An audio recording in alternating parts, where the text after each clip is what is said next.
Hello, today's 3rd of December 2022, and I'm continuing my series Daily Reality with Alex. And it's Saturday, so I'm waiting for my boys. They're at a competition event. And meanwhile, I would like to present to you my daily reality with Alex. And today's topics I would willing to discuss with you, and which is very important for me on a long-term basis, and it gives a lot of clarity, is the topic of the truth. How reality and truth corresponds with each other, and how actually we, the human beings, are able to have a relationship towards the truth. It is very important topic because most of us think that everything that is very obvious, we are using so many labels, and actually we don't understand them, and we even don't think that long term it is necessary to even explore them. And for sure, if you are willing long term to research the topic, you can go in Wikipedia and see maybe there is information that you can read for more than 2-3 hours about the different ideas about truth through the centuries and how the human beings are actually perceiving the truth. So basically, the truth is a phenomenon that is happening based on the law of correspondence, because it validates the outside reality to the inner perception in our inner reality. So this merging through the perception between the outer reality and the inner reality, we, the human beings, are constantly labeling as truth. Basically, for us, the truth is when we see the objective reality, as much as closer we are to what is, the more closer we are to the truth. So practically, it is not possible in this human experience to 100% show and say, okay, this is the truth, and only this is the truth, and this is the absolute, and there is nothing else. On the other hand, the human being, based on its possibility to go into coherence and understanding, can very easily resonate with the truth, even if the human being doesn't understand it or don't have all the information. So it's a very interesting paradox about truth and how things actually are in correlation together. So for me, a very simple example, and I have learned my children from very young to think this way, because we think that through the mathematics, we start understanding logic, and based on the logic, we are very easily able to go into the deception that this is what truth is. For example, universally, it is accepted that 1 + 1 = 2. And to some extent, this is correct, but actually, in reality, it's never correct, because in order 1 and 1 to be equal 2, you need to have 100% 2 equals. And in reality, there is nothing that is 100% equal to something else. I'm in the pharmaceutical industry, and even when you prepare, let's say, 30,000 packs or 50,000 packs or 10 packs or whatever of some pharmaceutical product, everything then is put in a specific dossier, and every product, it doesn't matter how similar it looks to the other and how many series you have, every specific series and every specific number has a specific number, and there is a delay in the time, there is a possibility for plus and minus and everything. And the objective non-ability to 100% defined truth is based on the non-ability of the human experience to actually make 100% accurate measurement of anything. It's always, when you go and see the different packages on the food that you are buying, you can always see ±5%, ±3%. Everything is in deviation. Even if you have two similar products or two similar objects, there is always a deviation. So if you make addition of 1 plus 1, it equals 2, but from some extent forward, and you can always make an exclusions in the equality. So this perfect reality in the moment in our experience, since it doesn't exist, we can never find here absolutes, and we can never find what are the absolute labelings of truth. And that's why it's very important when we are moving into reality and trying to understand it, to learn to know what exactly is happening.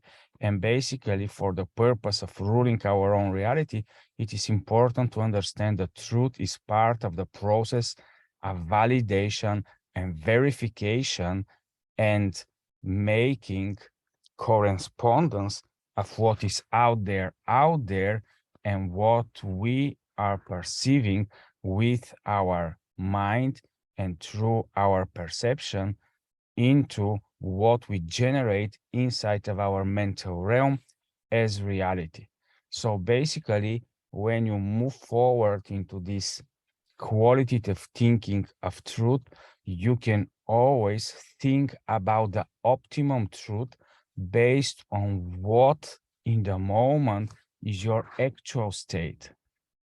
For me, what I'm perceiving as truth today, long term, in the next 2, 3, 4, 5 years, is going to have much more different and more deep definitions, because we are constantly changing, we are constantly perceiving and seeing a little bit more different, a little bit more deep into the reality. So can we say then the truth is actually relative and that there is not such thing as a truth? No, all the human beings are constantly exploring, validating, and verifying about the truth, because through the power of perception and through the power of verification, we are actually creating discernment, and through this discernment, we are able to long-term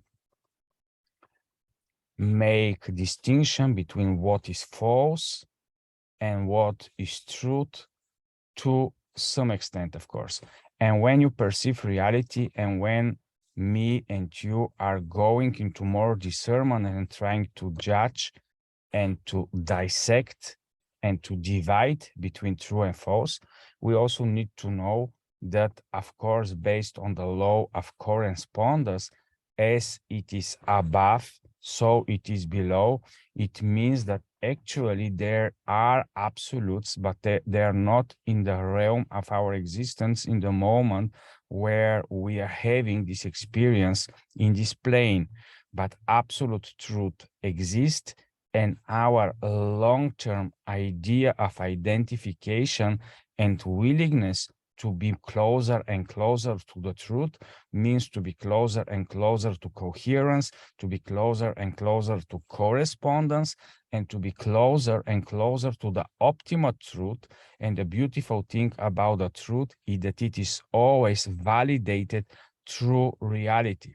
It is very important to understand how truth works, because then it's much more easy to spot different types of deceptions, of disillusions. It doesn't matter, and actually there is difference between what we can label as real and what we can label as truth, because different types of lies, they are 100% real. Different types of delusions, they're also 100% real, but also optimum perception of the truth is also possible to be 100% real, and everything is to some extent.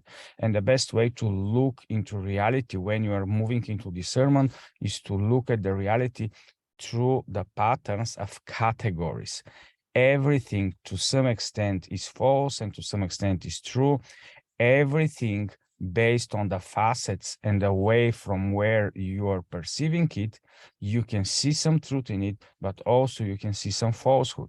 In the moment when I'm speaking with you, there are maybe based on your level of awareness and consciousness. Maybe you can feel it inside of you through the power of vibration and communication, that maybe what I'm saying is true because it resonates with you and you can feel it in your gut. But in order to validate the truth, you need to have the mental, logical acknowledgement. You need to feel it in the heart. The feeling center also need to correspond to the truth. Also, you need to very strongly align your gut feeling with when you are observing and evaluating if something is truth or not. And you need to have this peace deep inside your guts when you are perceiving what is truth and what is not true. And then, of course, long term, even these three are not enough, because the objective reality is where the truth is constantly manifested. And then when we look in reality and we can say, Alex, everything, for example, that I'm believing and I cannot see it in the objective reality, it means that actually it is not truth. Is it so? No. According to me, the objective reality is always in movement, and in it we can always see parts of the future, parts of the past, parts of the present. Everything is always in movement. And whatever statement you are making, for example, in my personal experience, where I have created an identity of an 90-kilogram person in my inner being perception, and this is what I long-term acknowledge as reality. When I go into the outer visible manifestation of who I am, in the moment, I am 114 kilograms, for example. So I'm far away from my inner truth, but long-term, the more important thing is how to balance actually this disbalance between the objective reality and the internal reality, and where actually the truth is. The truth about who you are, the truth about our expression, and the truth about evaluating reality is actually made when we are much more closer to the core and closer to the truth. When you understand the direction is never from the physical matter reality towards the inner being. The direction should always be from your inner being to the outside reality. Then, of course, there is another big trap, is that when you are in this illusion, then still you need to validate if what you have embraced, for example, as a belief or as a long-term statement and identity inside of you, is it long-term validating in reality, at least movement towards it, at least some flow that is giving you the feedback that what you have embraced is actually able and possible to be validated as closer to the truth and optimal truth. Also, long term, in our relationship to the truth and all this exploration, we need to move forward and to see that everything that we are embracing, is it empowering us?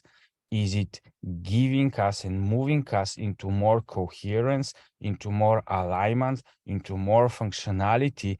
And when we validate and give the answers to these questions, only then we can say, well, actually, I'm moving much more forward to the truth in a specific area, because it is 100% possible in some areas of life we to be very close into the truth, and in a lot of other areas of life we to be 100% delusional.